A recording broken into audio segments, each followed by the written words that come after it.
In the dusty streets of Nain, a small village nestled in the hills of Galilee, there lived a widow named Deborah. She was 50 years old, her face lined by years of hardship and sun, her hands rough from labor that never seemed to end. Deborah lived alone in a small clay house at the edge of the village, surviving by spinning thread and selling oil from the single olive tree that grew in her courtyard.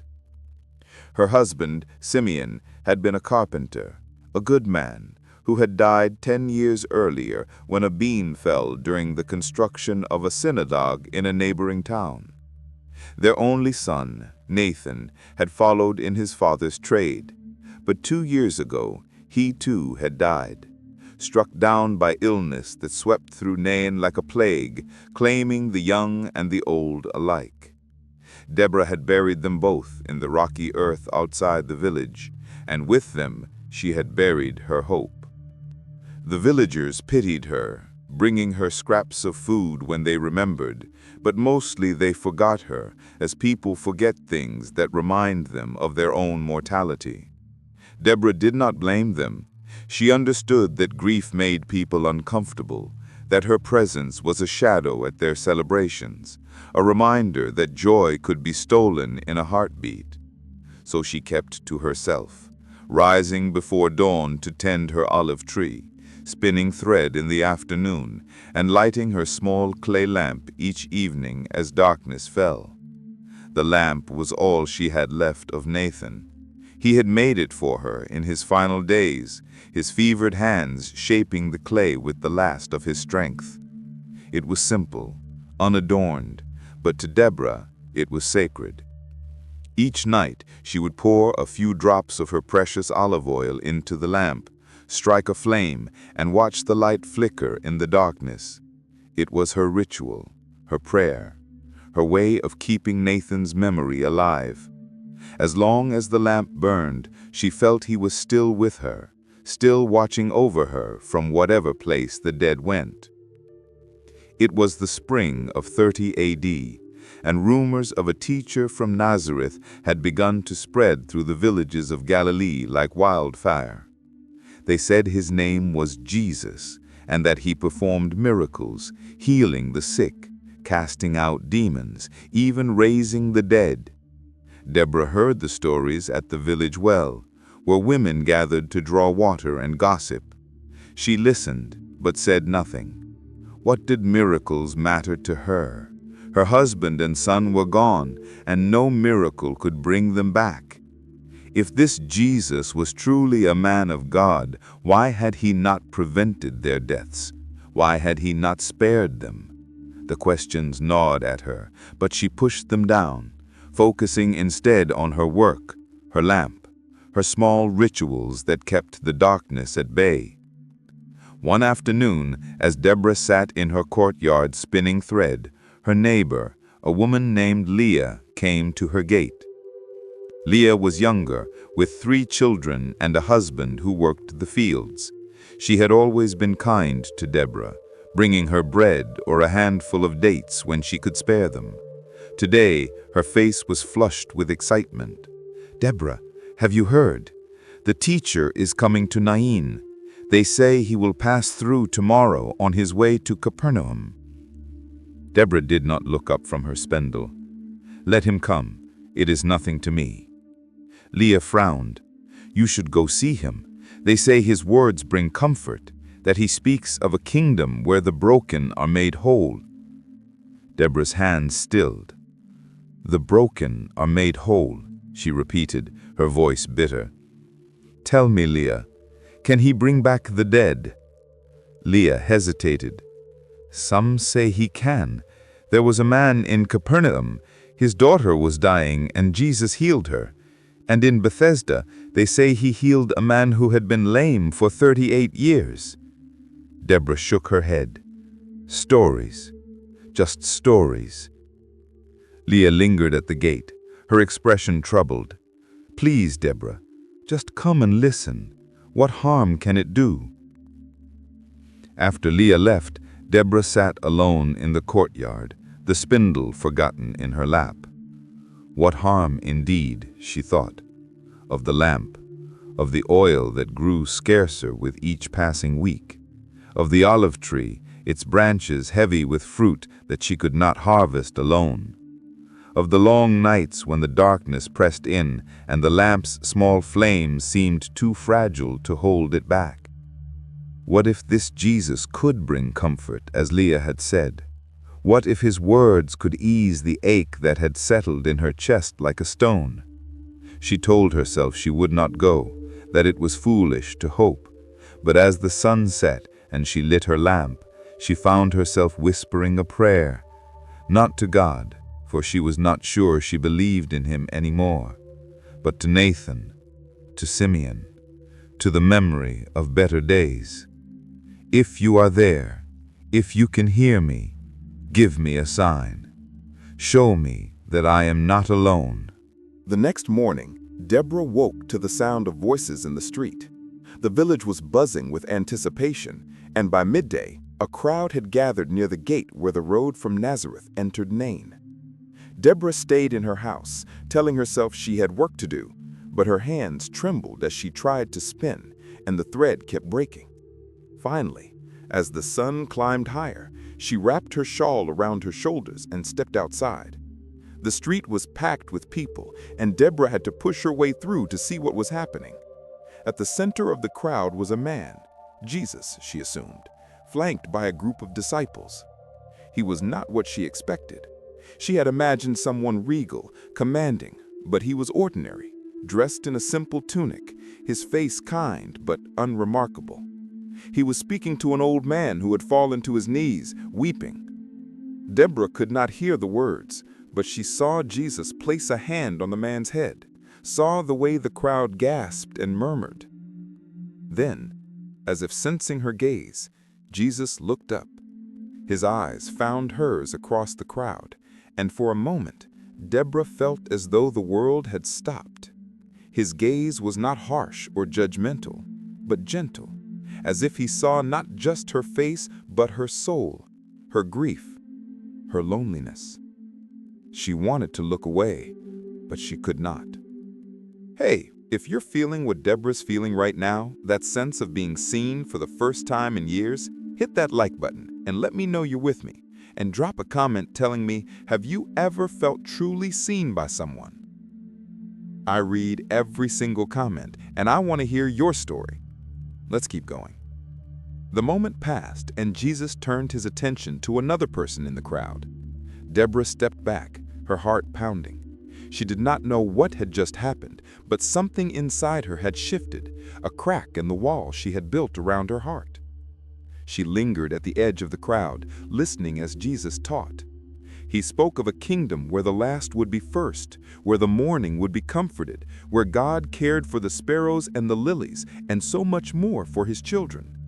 His words were simple, but they carried a weight that pressed on Deborah's chest, making it hard to breathe. She thought of the lamp, of the nights she had spent alone, and she felt tears prick her eyes. Why, she wanted to shout, why do you speak of comfort when there is none? Why do you promise a kingdom when this world is full of death and loss? But she said nothing, biting her lip until she tasted blood. As the crowd began to disperse, Deborah turned to leave, but a hand touched her arm. She looked up to find one of Jesus' disciples, a young man with kind eyes. "The teacher wants to speak with you." Deborah's breath caught. "Me? Why?" The disciple smiled. "He does not always explain. Come." Reluctantly, Deborah followed him through the crowd to where Jesus stood. Up close, she could see the lines of weariness on his face, the dust on his sandals, the way his eyes seemed to hold both sorrow and joy. He looked at her as he had before, and she felt that same unnerving sense of being known. "You carry a heavy burden," he said quietly. Deborah's throat tightened. "My husband and son are dead. What burden could be heavier?" Jesus nodded. "And yet you light a lamp each night. Why?" The question caught her off guard. Because it was my son's. It is all I have left of him." Jesus' expression softened. "The lamp is a symbol of your love, but it is also a chain. You pour your life into it, fearing that if the flame goes out, so too will the memory of your son. But tell me, Deborah, does the flame honor him, or does it keep you bound to the past?" Deborah's chest heaved. "How dare you? You know nothing of my pain." "I know more than you think," Jesus said, his voice gentle. "I know what it is to lose, to grieve, to feel the weight of a world that does not understand. But I also know this: the dead do not need your lamp. They are in the hands of God. It is you who need the light, not to remember them, but to find your way forward." Tears streamed down Deborah's face. "I do not want to move forward. I want them back." Jesus reached out and took her hands, his touch warm and steady. "I cannot give them back to you, but I can give you hope. I can show you that even in the darkest night, there is a light that will never go out, a light not made by human hands, but by the love of God." Deborah shook her head, pulling her hands away. "I do not believe in that kind of love. If God loved me, he would not have taken them." Jesus did not argue. Instead, he said, "Come to my Father's house tonight. Bring your lamp. Let us see what he will do." That evening, as the sun set and the village settled into quiet, Deborah took her lamp and walked to the place where Jesus and his disciples had made camp, a small grove of olive trees outside Nain. A fire burned in the center, and the disciples sat around it, sharing bread and talking in low voices. Jesus stood when he saw her, gesturing for her to sit. She did, clutching the lamp to her chest. "You brought it," he said. Deborah nodded. "You asked me to." Jesus knelt beside her. "Now pour the oil into the fire." Deborah's eyes widened. "What? No, this is all I have left. If I waste the oil, I will have nothing to light the lamp." Jesus' gaze was steady. "Trust me, Deborah. Pour the oil." Her hand shook as she tipped the lamp, letting the precious oil drip into the flames. The fire hissed and flared, burning brighter for a moment before settling back. Deborah stared at the empty lamp, her heart breaking. "It is gone," she whispered. "All of it." Jesus placed a hand on her shoulder. "The oil is gone, but the lamp remains, and tomorrow you will fill it again, not with the past, but with the present. You will light it not to hold on to what you have lost, but to see the path ahead." Deborah looked at him, her vision blurred with tears. "I do not know how." Jesus smiled. "You will, because the light I speak of is not in the lamp, it is in you. God has placed it there, and no darkness can extinguish it." If you're moved by this moment, by Deborah's courage to pour out what she thought was everything, subscribe right now. I post a new biblical story every single week, and I promise you each one will challenge and inspire you like this. And hey, drop a heart emoji in the comments if this hit you right in the soul. I want to know I'm not alone in feeling this. Deborah spent the night by the fire, listening as Jesus taught his disciples about the kingdom, about faith, about the God who sees every sparrow that falls and counts every hair on a human head. She did not understand all of it, but she felt something stir within her, a small, fragile hope, like the first light of dawn. When she returned home the next morning, she found a basket at her door. Inside were 2 jars of olive oil, far more than she had poured into the fire. There was no note, but she knew it was from one of the disciples. She filled her lamp and lit it, watching the flame dance. It looked the same as it always had, but somehow it felt different. It was no longer a chain, but a gift, a reminder not of what she had lost, but of the light that remained. Days turned into weeks, and Deborah began to change. She started attending the gatherings where Jesus taught, sitting at the back but listening intently. She began to help her neighbors, spinning thread for Leah, watching her children when she needed rest, sharing the oil she had been given. The villagers noticed, and slowly they began to include her in their lives again, not out of pity, but out of respect. One evening, as Deborah lit her lamp, she thought of Jesus' words, "The light is in you." She looked at the flame and realized it was true.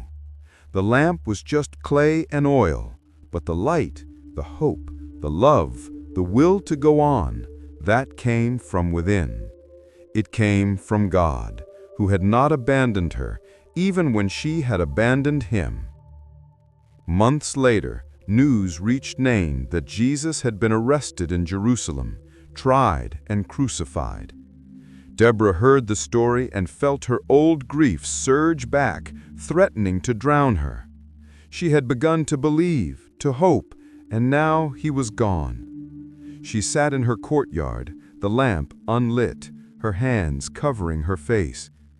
But then, 3 days later, another rumor spread, one so wild, so impossible, that Deborah could scarcely believe it.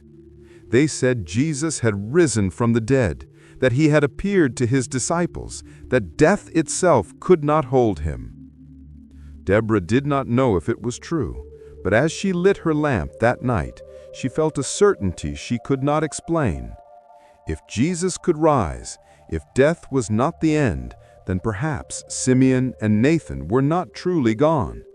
Perhaps they too were in the hands of a God who held all things, who turned even the darkest night into morning. Years passed, and Deborah grew old, her hair white, her hands frail. But every evening she lit her lamp, and every evening she remembered the teacher who had shown her that light was not something to cling to, but something to share. She became known in Nain as the woman who always had oil for those in need, who always had a kind word for the grieving, who always had a lamp burning in her window, a beacon for travelers and the lost. And when she finally closed her eyes for the last time, her neighbors said they saw a light in her room, though the lamp had long since gone out. They said it was the light Jesus had spoken of, the light that no darkness could overcome, the light that was in Deborah all along. All right, if you made it this far, you're incredible. Drop the word lamp in the comments so I know you stuck with me through Deborah's entire journey. And listen, if this story left a mark on your heart, do 3 things for me. Hit that like button, subscribe to this channel, and share this video with someone who needs to hear that even in their darkest night, there is a light that will never go out. I'll see you next week with another story from the time of Jesus. Grace and peace to you all.